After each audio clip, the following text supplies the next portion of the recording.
Boa noite, meus irmãos. A graça e a paz do Senhor Jesus esteja com cada um de vocês.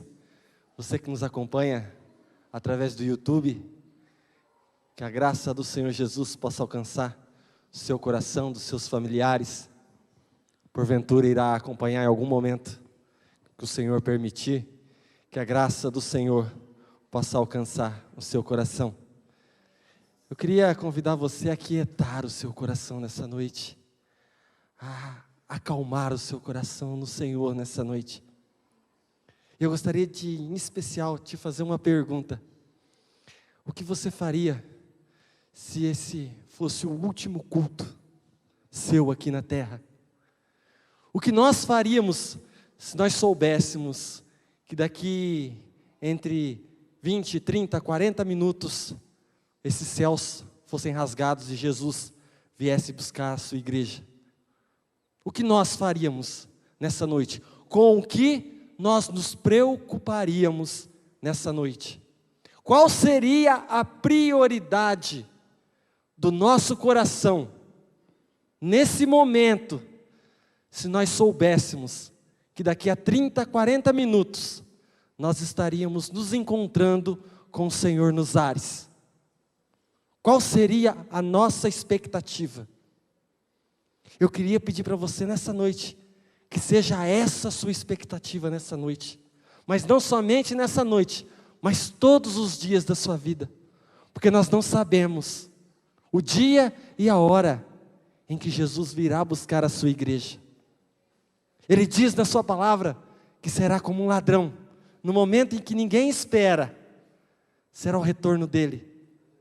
Que você faça desse momento, daqui para frente da sua vida, viver nessa expectativa, como os últimos instantes nosso aqui na terra. E que possamos viver de maneira intensa, para servir ao Senhor. Eu vou estar lendo um texto do Antigo Testamento, Isaías, capítulo 55, do versículo 6 ao versículo 13. Livro de Isaías, capítulo 55, versículo 6 ao versículo 13. Diz assim o texto sagrado: procurai o Senhor, ou como essa versão diz, a Yahvé, enquanto é possível encontrá-lo, invocai-o enquanto está próximo. Abandone o ímpio o seu caminho, e o homem mau as suas maquinações, ou seus pensamentos, e volte-se para o Senhor, pois Ele terá misericórdia dele. Retornai ao Senhor nosso Deus, pois Ele dá de bom grado o seu perdão. Afinal, os meus pensamentos não são os vossos pensamentos, e os vossos caminhos não são os meus caminhos, afirma Yahvé o Senhor.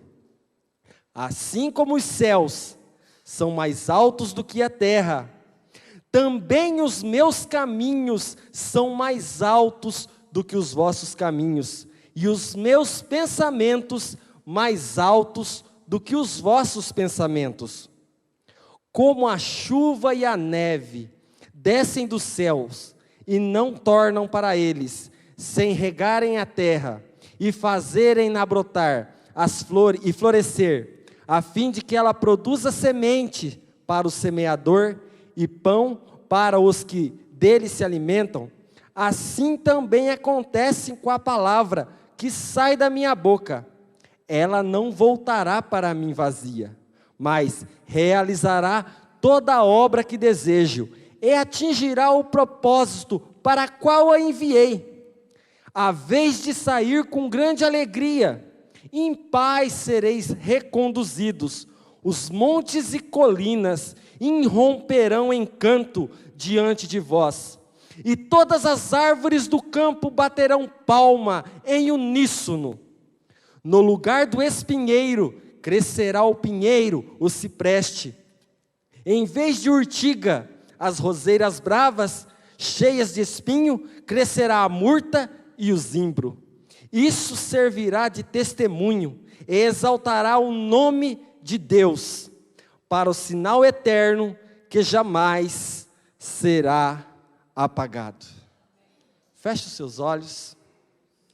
Senhor, nós te glorificamos, ó Deus, nós rendemos a ti todo louvor, toda a honra e toda a glória, porque neste lugar somente tu és digno, Senhor, de toda a glória, de toda a honra, de todo louvor, ó Deus.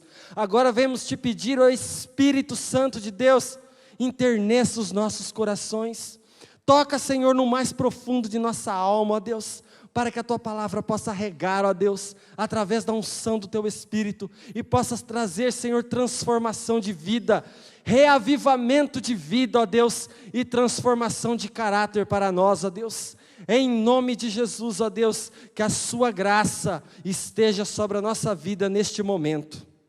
Aleluia. Como disse a canção, a última canção que cantamos, rendido estou. Só que para que alguém esteja rendido ao Senhor, implica conversão, implica transformação de mente.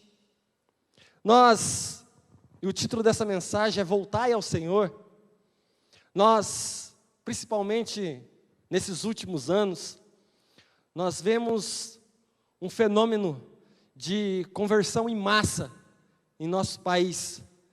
Nunca houve um fenômeno tão grande quanto a conversão, principalmente a vertente evangélica no nosso país. Hoje somos milhões.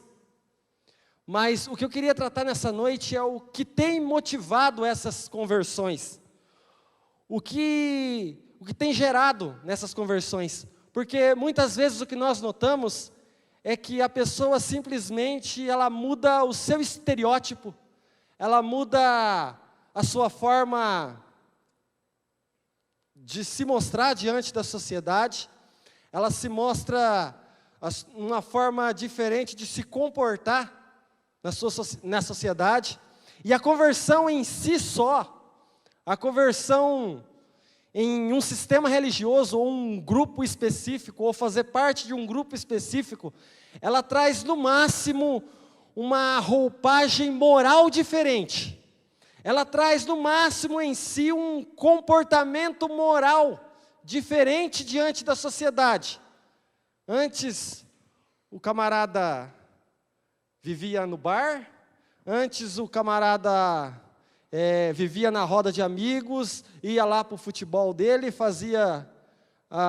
tinha suas rodinhas de amizades no trabalho, mas agora ele muda, agora ele faz parte de um outro grupo, ele faz parte de um outro tipo de rodas de amizades, mas o seu íntimo, o seu interior muitas vezes se torna mais duro, o seu íntimo, o seu interior se torna mais julgativo, podemos dizer assim.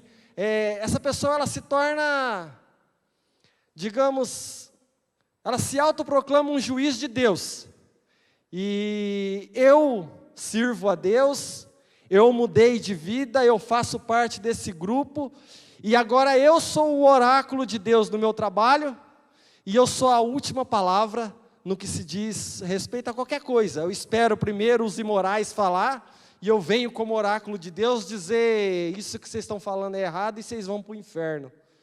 Ou o marido se torna muitas vezes implacável, duro, incisivo, mandão em casa, porque a palavra diz que ele é o cabeça e ele que manda na família, e a última palavra é dele, acabou, porque está escrito. A mulher, por sua vez, se torna menos dócil, principalmente se o marido não seguir a igreja dela, não for lá na igreja que ela está frequentando. Ela se torna mais afastada do marido, porque, afinal de contas, ela é mais pura, ela foi santificada, ela é imaculada, e o marido é impuro. Isso é a conversão gerada simplesmente pela religião? pela busca do ser humano em querer encontrar a Deus pelo esforço próprio, pela busca do ser humano em querer agradar a Deus pela força do próprio braço, e acaba se tornando, entre aspas, de qualquer forma, salvação por obras, porque ali implica esforço humano, ali implica em eu criar um estilo moral, no qual eu acredito, e cá entre nós, cada um de nós, como indivíduos, temos uma formação moral teológica para nós particular, e é por isso que nós somos diferentes, e por isso que somos indivíduos, e isso é saudável, mas isso também implica, principalmente quando a pessoa se converte somente à religião, ou somente àquilo que foi entregue a ela, em aceitar tudo aquilo que o líder religioso diz que é como verdade para ela. E o cenário disso nós vemos no nosso país hoje, as maiores aberrações ditas em nome de Deus, os piores ensinos ditos em nome de Deus. Eu gostaria de destacar, não estava programado isso, mas eu gostaria de destacar e a Bíblia chama isso de sofisma. Sofisma é você usar de uma falsa verdade para ensinar uma mentira. Quer ver uma coisa que é bem ensinada e nós, principalmente os evangélicos, ouvimos muitos anos, sempre e repetidamente, principalmente na vertente dos dispensionalistas, né? Me enrolei aqui agora, da teologia da prosperidade. Sonhe como José que os seus sonhos serão realizados. Tenha os sonhos de José, porque Deus vai realizar os sonhos na sua vida, como realizou na vida de José. Vamos analisar o texto bíblico? Não vamos abrir, mas eu gosto de história e eu tenho facilidade para gravar história. José era o 11º filho de Jacó, filho de Raquel, a esposa amada de Jacó, e os irmãos tinham ciúme, porque Jacó amava demais José. O 12º era Benjamim, irmão de José por parte de pai e mãe. E os irmãos tinham ciúme feroz de José, porque o pai amava muito José. E José teve um sonho. Só que esse sonho de José não é esse sonho pejorativo, em que as pessoas vêm trazer para a gente, em que você tem que sonhar em ter a sua casa própria, você tem que sonhar em ter o teu negócio, você tem que sonhar em ser um empreendedor, você tem que sonhar com um bom casamento. Não, José teve um sonho que Deus deu para ele, em que eles escolhiam feixes, e todos escolhiam feixes, ele, seu pai e seus irmãos, e de repente nesse sonho ele vê os feixes dos seus pais, dos seus irmãos se levantarem e se dobrarem perante o feixe dele. E ele conta isso para o pai e para os irmãos. Inclusive ele é repreendido pelo pai. O pai diz: por acaso eu e seus irmãos vamos nos dobrar, você vai governar sobre nós?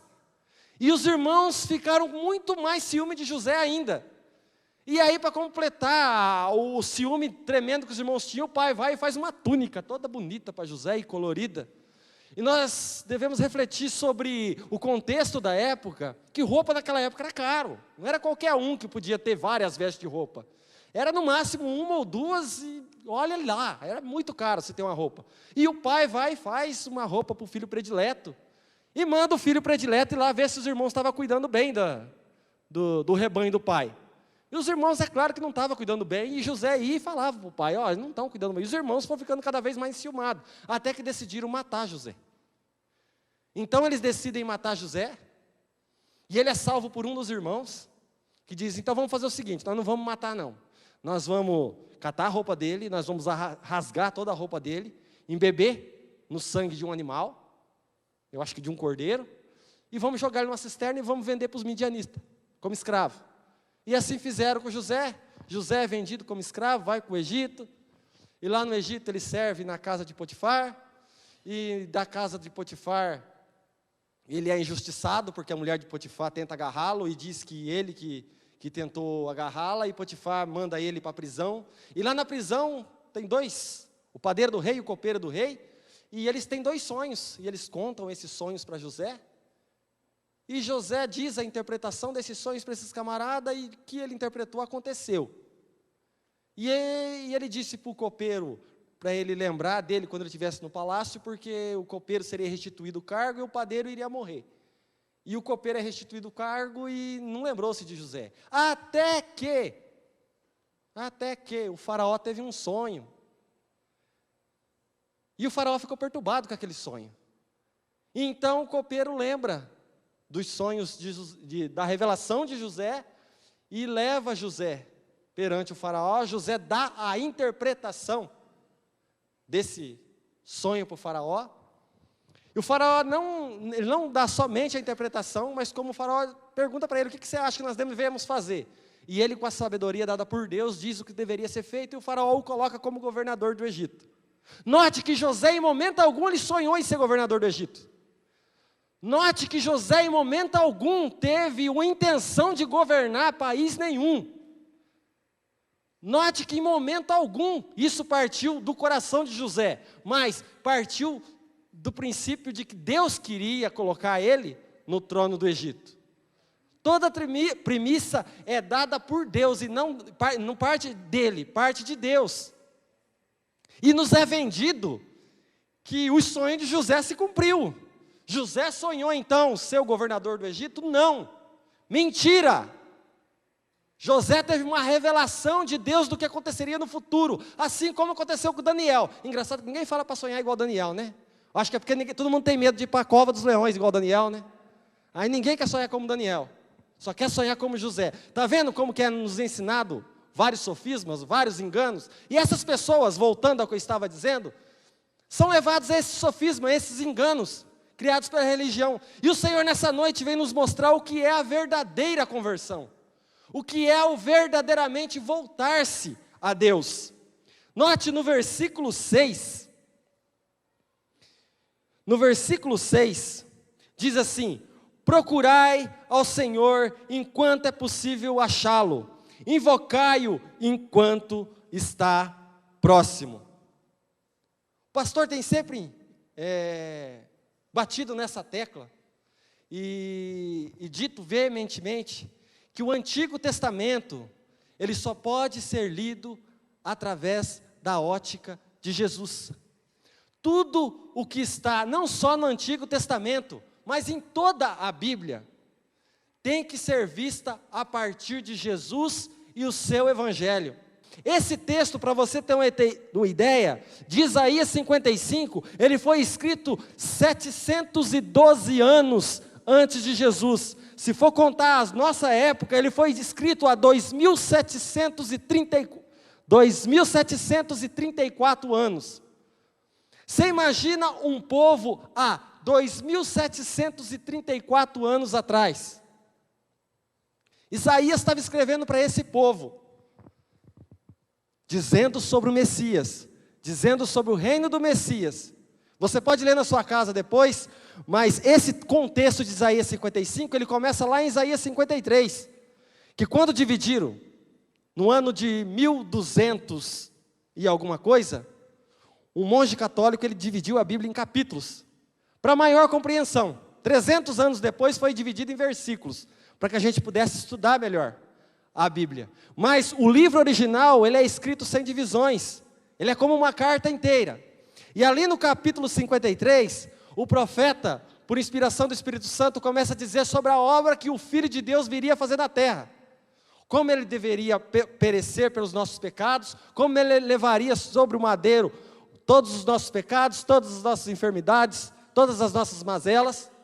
No capítulo 54, ele diz como seria o reino messiânico do Messias, o que aconteceria quando o Messias reinasse sobre essa terra, e haverá um tempo, eu creio em particular, que o Messias governará sobre essa terra, para mostrar para as nações como ela deveria ser governada. E no capítulo 55, como se achegaria aos povos. Olha que interessante, no capítulo 53 ele diz sobre o Evangelho, sobre a encarnação de Jesus. No 54 ele vai para algo escatológico, lá no futuro que ainda não aconteceu. E no 55 ele volta sobre os nossos tempos. aqueles que buscariam o Senhor no nosso tempo e que necessitariam de Deus. Isso está lá em João 7, de 37 e 38, quando Jesus está lá na festa da Páscoa, e ele diz assim: aquele que tem sede, venha, e eu lhe darei da água da vida, e aquele que beber da minha água, do seu ventre, fluirão rios de água viva. E o mais interessante é que em Romanos, capítulo 3, no versículo 10 e 11, o apóstolo Paulo diz assim: não há um justo sequer, não há ninguém que busque a Deus. Que coisa interessante, Jesus diz que aquele que tem sede, venha e beba da água da vida. E quem beber da água que eu lhe der, no seu ventre fluirá uma fonte e jorrará a vida eterna para as outras pessoas, água viva para as outras pessoas. Mas o apóstolo Paulo diz em Romanos que não há um justo sequer. Isso prova que o ato de buscar a Deus, o ato de querer a Deus, o ato de se inclinar para Deus não vem de nós, porque nós a entrega a nós mesmos, nós entrega a nossa vontade, nós entrega ao que nós queremos fazer, nós não queremos Deus, nós queremos o que é errado. E nós queremos só destruição e trazemos destruição para a nossa vida. E o inferno começa aqui, quando nós queremos fazer a nossa vontade. E eu queria dizer para você nessa noite, se há um desejo no seu coração de servir a Deus, se há um desejo de buscar a Deus, se há um desejo de querer estar perto de Deus, bem-aventurado é você, porque Deus já queria você. Deus já tinha iniciado um processo de alcançar você. Isso começa de Deus, não começa de nós. Porque nós, por nós mesmos, nós não queremos Deus. Mas se há essa vontade no nosso coração, se há esse desejo no nosso coração, é porque Deus iniciou essa obra em nós. A verdadeira conversão, ela parte de Deus a nosso encontro. E quando nós somos constrangidos pelo Espírito Santo de Deus, que é Ele que convence do pecado, da justiça e do juízo, é nós que nos convencemos do pecado, da justiça e do juízo? Não, é o Espírito Santo que convence do pecado, da justiça e do juízo. Quando eu e você caímos em si, nossa, eu estou muito errado, isso que eu estou fazendo não vai dar em nada, esse caminho aqui vai dar morte. É o Espírito Santo trazendo a revelação, a minha e a sua mente. Isso não parte de nós, é obra de Deus, e é por isso que é graça, é por isso que é de graça, e é por isso que não é de obras. E é por isso que essa conversão que acontece por aí é força humana. As pessoas tentam querer fazer para agradar a Deus, e a graça é oposta, é Deus fazendo para alcançar o ser humano. E Ele diz: buscai ao Senhor enquanto se pode achar. Se isso foi escrito há 2734 anos, imagina agora nos nossos tempos, em que nós vivemos nos últimos dias. Em algumas cartas do apóstolo Paulo diz: atentai, porque estamos vivendo os últimos dias, ou a última hora. Se há 2000 anos atrás já era a última hora, imagina hoje. Nós estamos às portas da eternidade. Jesus está às portas a buscar a sua igreja. A igreja tem que despertar para isso, e não ficar presas em coisas aqui, porque o que atrai a conversão das pessoas hoje em dia? O pastor já disse aqui uma vez, são 3 coisas. Parte de 3 princípios: o medo de ir para o inferno, medo de se dar mal na vida, medo de dar tudo errado. Então eu vou buscar Deus, porque eu estou com medo. Eu vou correr para Deus porque eu estou com medo. A primeira porta que dizer que vai resolver o meu problema, eu estou entrando, e o que mandar fazer, eu vou fazer. Se mandar eu pisar no sal, eu vou. Se mandar eu catar a rosa, eu vou. Se mandar eu comprar a vassoura lá e varrer minha casa para tirar os mal, eu vou. Mas eu vou fazer porque eu estou com medo. A segunda coisa é a culpa. Eu tenho culpa da pessoa mal que eu fui. Eu tenho culpa das coisas erradas que eu fiz. Então eu vou tentar agradar a Deus. Eu vou fazer a tal campanha. Eu vou a tal célula. Eu vou a tal igreja para aplacar um pouquinho a minha culpa, ou a minha balança ficar melhorzinha com Deus. Ou eu vou fazer isso para Deus, eu vou jejuar para ver se eu melhoro um pouquinho as coisas erradas que eu fiz para Deus. Olha o que eu quero dizer para você nessa noite. O Espírito Santo diz para você nessa noite que uma vez você entregue a sua vida para Jesus, você não deve mais nada. A dívida foi paga, tudo foi quitado. Você não tem que fazer mais nada. Quando Jesus diz na cruz, tetelestai, está consumado, no original é a dívida foi paga. Acabou, eles não devem mais nada. Eles estão livres, e todos aqueles que hão de crer em mim, também serão livres. Aí Jesus diz para Tomé, creste porque viste, porque o Tomé não estava acreditando e quis tocar na mão furada de Jesus. Jesus diz, bem-aventurados que hão de crer sem ver, que somos eu e você, aleluia. Nós somos bem-aventurados, porque Cristo nos alcançou, e não há culpa que possa se impor na nossa vida. Então qualquer sentimento de culpa que vier sobre a sua vida, meu irmão, olhe para Jesus e olhe para a cruz, porque a cruz é muito maior do que qualquer culpa. O sacrifício e o sangue de Jesus derramado naquele madeiro é maior do que qualquer culpa. E o terceiro pilar, a ganância. Olha que coisa infernal. A ganância, ela surge da premissa de que não é que nós não somos capazes de viver com pouco. Todo mundo é capaz de viver com pouco. O que acontece é que nós não queremos viver com pouco, vendo o outro vivendo com muito. Nós estamos vivendo com pouco, vendo o outro tendo muito, a gente quer ter muito igual o outro. Aí a gente encontra esse monte de animador de plateia, que diz assim, você tem que trazer o dízimo, você tem que trazer a oferta alçada, você tem que trazer a oferta ao sacerdote, a oferta de primícia, para aí você crescer financeiramente e ter uma vida próspera. O dízimo é para repreender o devorador, mas a oferta é para crescer financeiramente. Mentira do diabo! Essas pessoas fazem isso para arrancar o dinheiro do povo.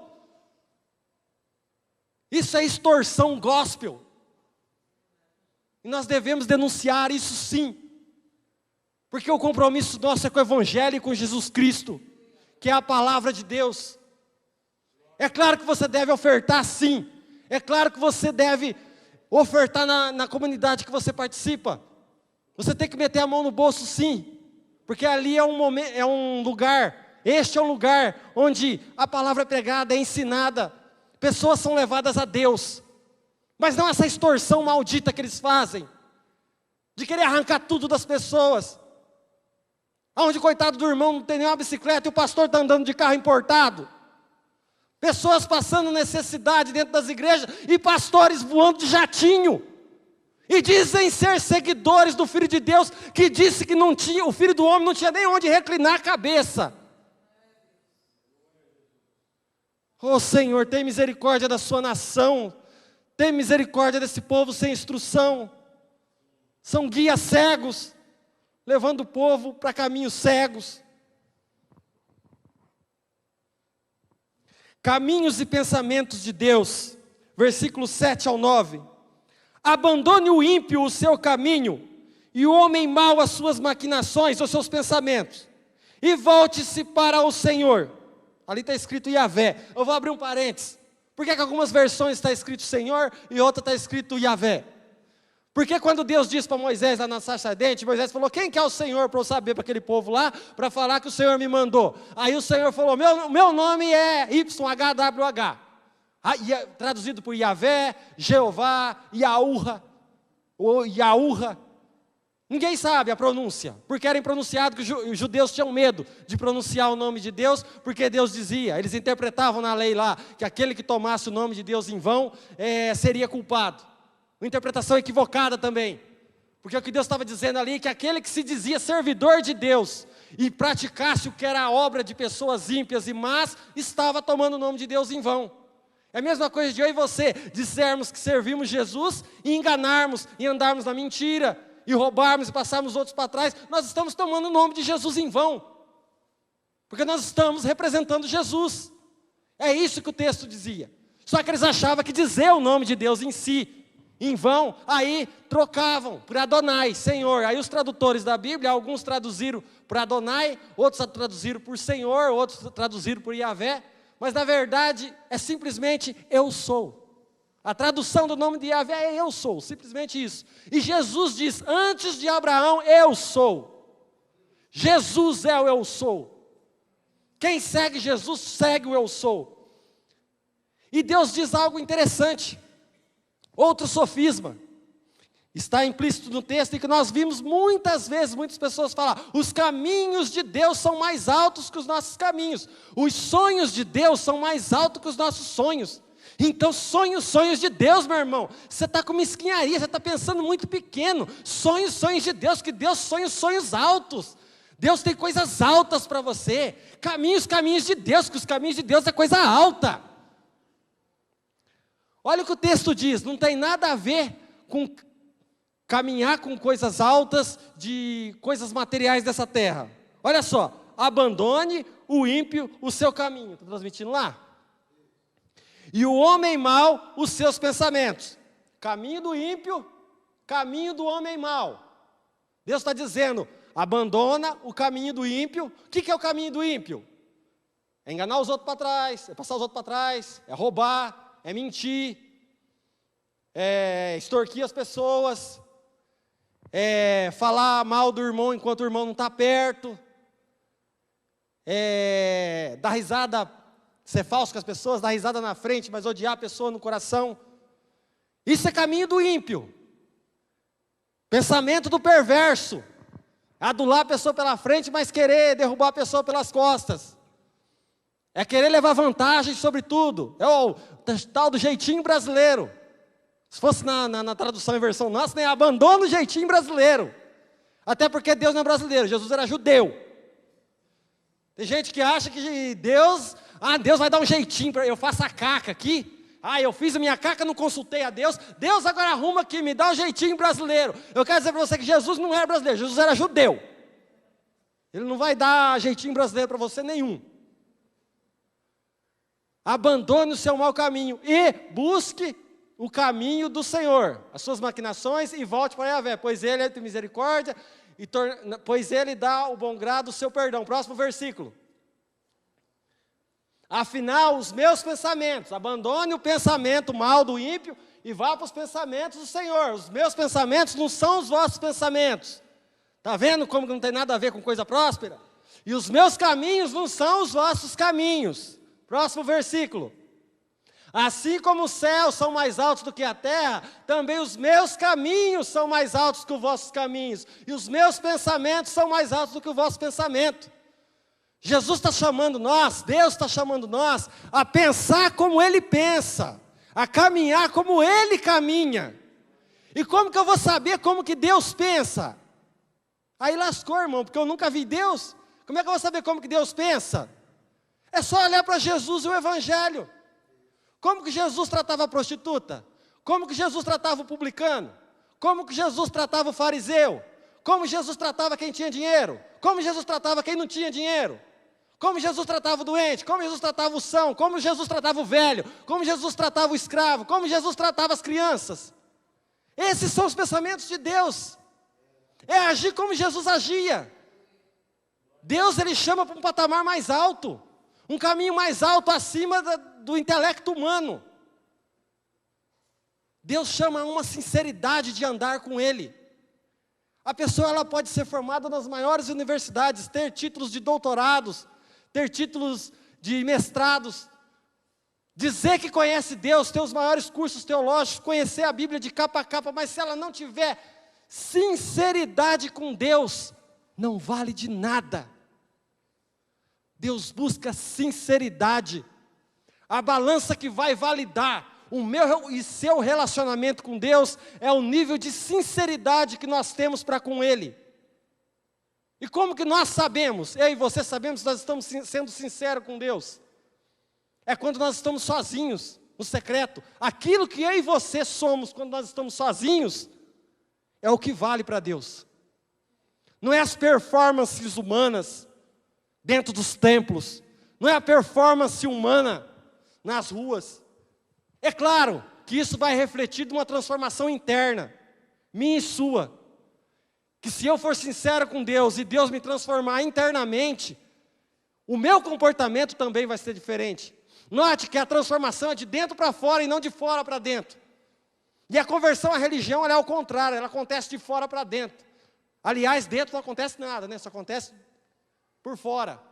Muda a roupa, muda o estilo de música, muda o jeito de falar, muda os jargões, mas o coração continua duro, o coração continua orgulhoso, o coração não perdoa, não sabe perdoar, o coração continua implacável. Jesus nos pede a fazer ao contrário. Isso só é possível quando nós deixamos o Espírito Santo de Deus entrar dentro de nós, o Espírito Santo de Deus revirar tudo que há em nós, entrar nos lugares mais obscuros da nossa alma e mudar segundo a vontade de Deus. E muitas pessoas, quando eu me converti no ano de 2002, era uma época em que as pessoas faziam vigílias para tudo que você imaginar. Vamos fazer uma vigília, e as pessoas faziam vigília para ter a mente de Cristo. Não, vamos fazer uma vigília para ter a mente de Cristo. Irmão, vamos jejuar para a gente ter a mente de Cristo, como se fosse um passe de mágica. Eu vou orar e vou ter a mente de Cristo. Eu já disse aqui, quer ter a mente de Cristo? Olhe para o Evangelho, olha como Jesus andava, olha como Jesus agia. Isso é ter a mente de Cristo. Olhe como Jesus olhava. Volte-se para o Senhor, abandone um mau caminho, caminhe com os pensamentos de Deus, ande nos caminhos de Deus. Verso 10 e verso 11, diz assim: como a chuva e a neve desce dos céus, e não retorna para eles, sem regarem a terra, e fazerem brotar as flores e florescer, brotar e florescer, a fim de que ela produza sementes para o semeador, e pão para o que dele se alimenta, assim também acontece com a palavra que sai da minha boca. Ela não voltará para mim vazia, mas realizará toda a obra que desejo, e atingirá o propósito do qual a enviei. Um outro texto interpretado errado. Os crentes gostam desse texto que fala: a palavra nunca volta vazia, irmão. Prega a palavra lá, fala lá para o irmão. E geralmente é naquela vertente de que, se você está fazendo isso, você vai para o inferno, viu? Isso aí não é coisa de Deus, não. Isso aí que você está fazendo não é coisa de gente de Deus, não. A palavra foi semeada. Está aqui a palavra lá, a palavra não vai voltar vazia. Não é isso que o texto está dizendo. Olha só. Assim como os céus são mais altos, versículo, errei aqui, 10. Como a chuva e a neve desce dos céus e não tornam, sem regarem a terra e fazerem brotar e florescer, a fim de que produza sementes para o semeador e pão para o que dele se alimenta. Olha que esse sobrenatural de Deus, ele existe desde a fundação do mundo.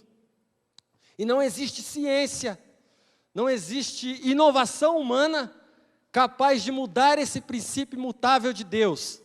A semente é colocada na terra, a terra acolhe essa semente, a água agoa essa semente se deixa envolver, essa semente brota, cresce a planta e dá o fruto.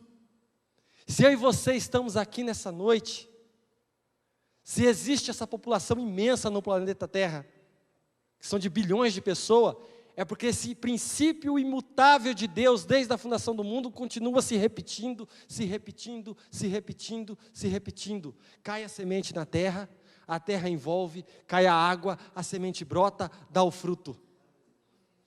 E nós nos alimentamos.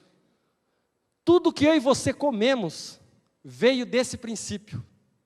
Cai a semente na terra, brota, dá a planta. Meu irmão, mas é a carne lá do boi que eu como? O boi não tem que comer o pasto abençoado. A semente da erva não teve que cair, crescer a grama e o boi comer. Tudo vem da terra. Essa é a forma física de nós enxergarmos que estamos conectados a Deus. E que sem isso não há vida no planeta. Por isso que o apóstolo Paulo diz lá em Romanos, tudo que se Deus podia se conhecer, se vê pela natureza, pela criação, pelo que Ele fez. E tais homens são inculpáveis por dizerem que Deus não existe, porque a própria criação revela. a existência de um Deus, a existência de um Criador, principalmente através desse princípio. Aí Deus diz, assim como acontece isso, que nasce lá a planta e te dá fruto, porque a semente caiu e brotou, assim também é a palavra que sai da minha boca. Próximo texto. Assim também acontece com a palavra. Essa palavra, ela está com P maiúsculo ou minúsculo? Essa palavra se refere a Jesus. Jesus que deixou a glória dele, deixou o Pai, e desceu, e fez todo o propósito que deveria cumprir, e voltou ao Pai, e nós somos a colheita dessa palavra, e eu e você somos a colheita, eu e você somos o fruto, dessa palavra que saiu, que foi semeada, em que Deus plantou no mundo, e trouxe a redenção sobre nós. Verso 12, a vez de sair com grande alegria, em paz sereis conduzidos, os montes e colinas romperão em canto diante de vós, e todas as árvores do campo baterão palma em uníssono.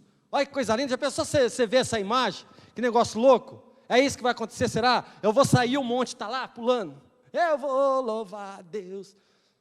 Não é isso que a palavra está dizendo.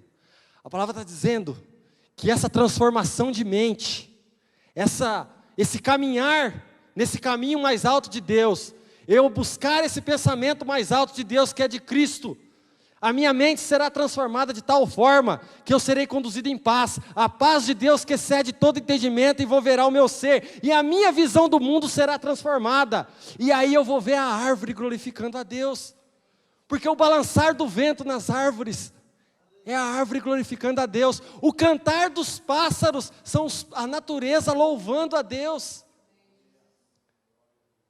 Aí eu pergunto para você, qual foi a última vez que eu e você paramos para ver o sol se pondo? Qual foi a última vez que eu e você paramos para ver a lua nascendo?